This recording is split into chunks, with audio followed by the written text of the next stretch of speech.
ಹಾಗೆ ಸಾಕ್ಷಾತ್ ಶಿವ ಮತ್ತು ಸುಬ್ರಹ್ಮಣ್ಯ ಸ್ವಾಮಿಯ ಪವಿತ್ರ ಸನ್ನಿಧಾನ ಅದು. ಅಷ್ಟೇ ಅಲ್ಲ, ಶಾಪ ವಿಮೋಚನಾ ಶಕ್ತಿ ಇರುವ ಸ್ಥಳ ಅದು. ಈ ದೇಹವನ್ನು ತೆಗೆದುಕೊಂಡು ಹೋಗಿ ಆ ಮಹಾ ಸನ್ನಿಧಾನದಲ್ಲಿಡಿ. ಮುಂದಿನದನ್ನು ಆ ಸ್ವಾಮಿಯೇ ನೋಡಿಕೊಳ್ತಾನೆ.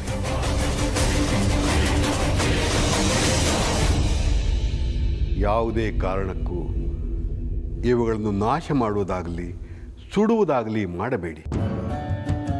ಆ ಮಹಾ ಸನ್ನಿಧಾನದಲ್ಲಿರುವ ಅರಳಿ ಮರದ ಕೆಳಗೆ, ಇಲ್ಲ ಬನ್ನಿ ಮರದ ಕೆಳಗೆ, ಇಲ್ಲ ಬಸರಿ ಮರದ ಕೆಳಗೆ, ಯಾವುದಾದರೂ ಒಂದು ಮರದ ಕೆಳಗೆ ಇಟ್ಟು ಬನ್ನಿ.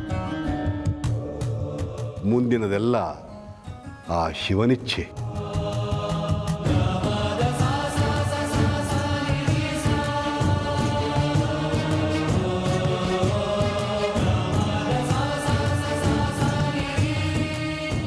ಯಾವುದೇ ಕಾರಣಕ್ಕೂ ಈ ದೇಹಗಳು ನಾಶವಾಗಬಾರದು ತಾಯಿ. ಒಂದು ವೇಳೆ ನನ್ನ ಮಾತನ್ನು ಮೀರಿ ಸುಟ್ಟು ಹಾಕಿದರೆ ಅದರ ಪರಿಣಾಮ ಘನಘೋರವಾಗಿರುತ್ತದೆ.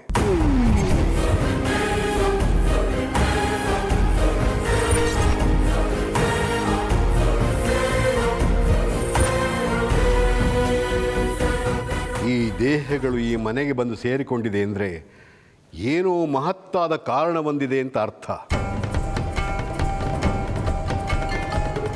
ಮತ್ತೆ ಇವುಗಳನ್ನೀಗ ಎಲ್ಲಿಡೋದು ಸ್ವಾಮಿ?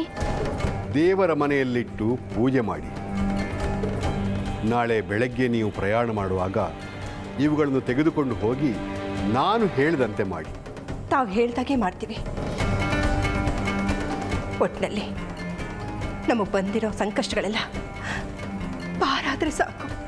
ಖಂಡಿತ ಒಳ್ಳೆಯದಾಗತ್ತೆ ತಾಯಿ, ಯಾವುದಕ್ಕೂ ಚಿಂತೆ ಮಾಡಬೇಡಿ.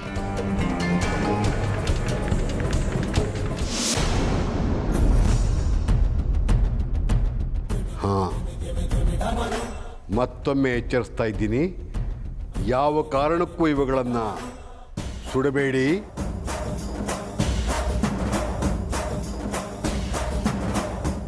ಓಂ ನಮಃ ಶಿವಾಯ. ಶಂಭೋ ಹರ ಹರ ಮಹಾದೇವ.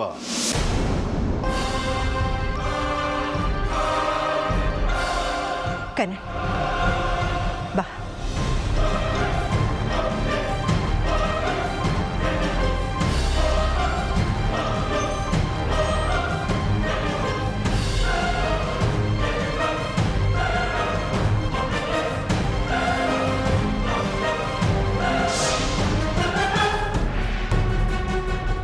ಸ್ವಾಮಿಗಳು ಯಾಕೆ ಇದ್ದಕ್ಕಿದ್ದಾಗೆ ಬಂದರು? ಇದನ್ನೆಲ್ಲ ಯಾಕೆ ಹೇಳಿದ್ರು? ಇದರಲ್ಲಿರೋದು ಒಂದು ನಾಗರಾಣಿಯ ದೇಹ, ನಾನೇ ಇಟ್ಟಿದ್ದು. ಇನ್ನೊಂದು ಯಾರ ದೇಹ ಆಗಿದ್ರೆ? ನಾಗರಾಜನ ದೇಹನ ನಾವೇ ಕೈಯಾರ ಸುಟ್ಟಾಕಿದ್ದೀವಲ್ಲ. ಹಾಗಿದ್ರೆ ಈ ಎರಡೆರಡು ದೇಹಗಳು ಹೇಗೆ ನಮ್ಮ ಮನೆಯೊಳಗೆ ಬಂದು ಸೇರಿಕೊಂಡ್ವು? ಅಣ್ಣ ಏನಾದರೂ ಮಾಡ್ತಿದ್ದಾನ? ಅಣ್ಣನ ನಂಬೋದಕ್ಕಾಗಲ್ಲ. ಅಣ್ಣ ಏನಾದರೂ ಆಟ ಆಡ್ತಿದ್ದಾನ? ಹಾಂ ರುದ್ರ, ಎಲ್ಲೋ ಇದ್ದೀರಾ? ಇನ್ನೂ ಹೊರಟಿದ್ದೀರೋ ಇಲ್ವೋ? ಇಲ್ಲಿ ಇನ್ನೇನು ಪೂಜೆ ಶುರು ಆಗ್ತಾ ಇದೆ. ಹೊರಟಿದ್ದೀನಿ ಕಣ, ಆನ್ ದ ವೇಲ್ ಇದ್ದೀನಿ, ಬರ್ತಾ ಇದ್ದೀನಿ. ಇನ್ನೊಂದು 10 ನಿಮಿಷ ರೀಚ್ ಆಗ್ತೀನಿ. ರುದ್ರ, ಸುರೇಶ ಬರ್ತಿಲ್ಲ ಕಣ. ಏಕೆ? ಪುಕ್ಲ ಹೆದರಿಕೆ ಅಂತ ಅವನಿಗೆ. ಸರಿ, ನೀನು ಬೇಗ ಬಾ. ಹಾಂ, ಬರ್ತಾ ಇದ್ದೀನಿ. ರುದ್ರ, ಹಾಗೆ ಒಂದು ಮಾತು, ನಾಗಿಣಿ ಏನಾದರೂ ಅಲ್ಲಿಗೆ ಬರೋ ಸಾಧ್ಯತೆ ಇದೆಯಾ? ನಾಗಿಣಿ ಏನಾದರೂ ಅಲ್ಲಿಗೆ ಬರೋ ಸಾಧ್ಯತೆ ಇದೆಯಾ?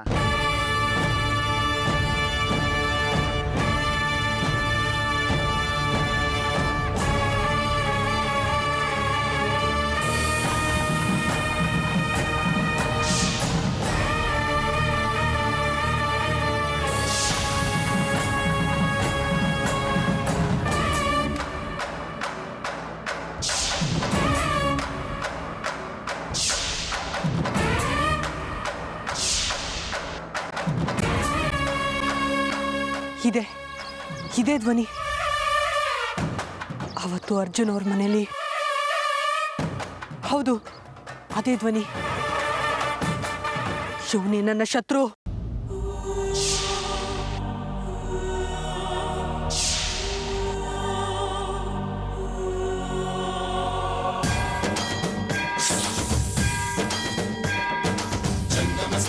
ನೀನಿಲ್ಲಿದ್ಯಾ? ನನ್ನ ತಂದೆ ತಾಯಿನ ಕೊಂದ ಪಾಪಿಗಳಲ್ಲಿ ನೀನು ಒಬ್ಬ ಅಂತ ನನಗವತ್ತೇ ಗೊತ್ತಾಯ್ತು. ನೀನು ಎಲ್ಲೂ ಹೋದೆ ಅಂತ ನಾನು ಹುಡುಕ್ತಾ ಇದ್ದೆ. ಮತ್ತೆ ನನಗೆ ಸಿಕ್ಬಿದ್ದೆ ಅಲ್ವಾ ಇವತ್ತು? ನಿನ್ನನ್ನು ಮಾತ್ರ ಬಿಡಲ್ಲ. ಆದರೆ ಅದಕ್ಕೂ ಮುಂಚೆ ಇನ್ನೂ ನಿನ್ನ ಜೊತೆ ಯಾರ್ಯಾರಿದ್ದಾರೆ ಅಂತ ತಿಳ್ಕೋಬೇಕು. ಅದಕ್ಕೆ ಅನ್ಸುತ್ತೆ ಆ ಸಾಧುಗಳು ಹೇಳಿದ್ದು ನಾಳೆಯಿಂದ ನಿನ್ನ ಜೀವನ ಬದಲಾಗುತ್ತೆ ಅಂತ. ಅವ್ರ ಮಾತು ನಿಜ ಆಗ್ತಿದೆ. ಬಿಡಲ್ಲ ನಿನ್ನ ಇವತ್ತು. ಆಯ್ತು ಕಣ, ಇನ್ನೊಂದು 10 ನಿಮಿಷದಲ್ಲಿ ಇರ್ತೀನಿ ನೋಡು. ಸರಿ.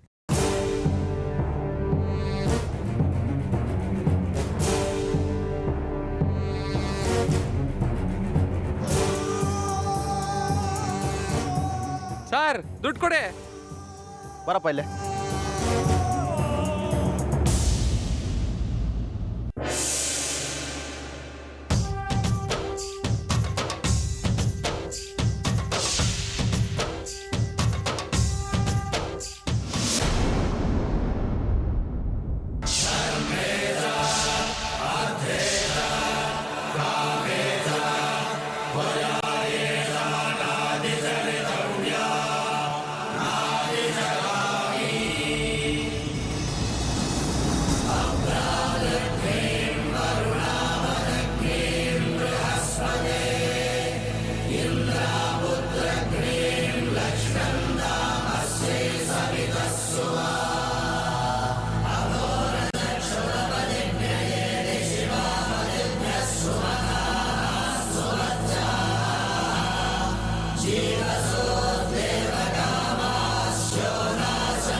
ಪೂಜೆ ನಡೆಯೋ ಸ್ಥಳ ಹತ್ರ ಬರ್ತಿದ್ದ ಹಾಗೆ ತುಂಬ ಭಯ ಆಗ್ತಿದೆಯಲ್ಲ. ಯಾಕೆ ಹೀಗಾಗ್ತಿದೆ? ಆದರೆ ನಾನು ಭಯ ಪಡಲ್ಲ. ರುದ್ರನ್ ಸ್ನೇಹ ಬಿಡೋದಕ್ಕಾಗಲ್ಲ ನನಗೆ. ಕತ್ತಲ್ಲಿ ತಾಯ್ತಾ ಇದೆ. ಯಾರು ಏನು ಮಾಡೋದಕ್ಕಾಗಲ್ಲ ನನ್ನನ್ನು. ಎಲ್ಲ ದಿನನೂ ನೀನು ತಾಯ್ತದ ರಕ್ಷಣೆಯಲ್ಲಿ ಇರಕ್ಕಾಗಲ್ಲ. ಒಂದಲ್ಲ ಒಂದಿನ ನಿನ್ನನ್ನ ಸಾಯಿಸದೆ ಬಿಡಲ್ಲ.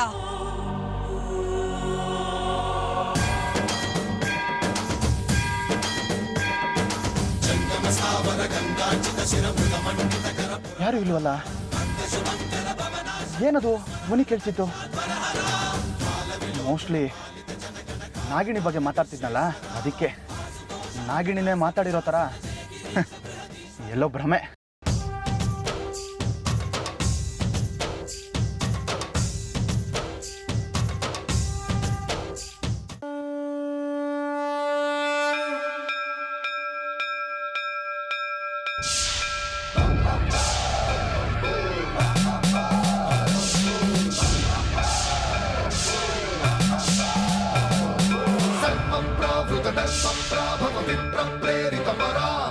दिक्पूर प्रद कर्पूर प्रभ अर्पिन्तु शंकरा।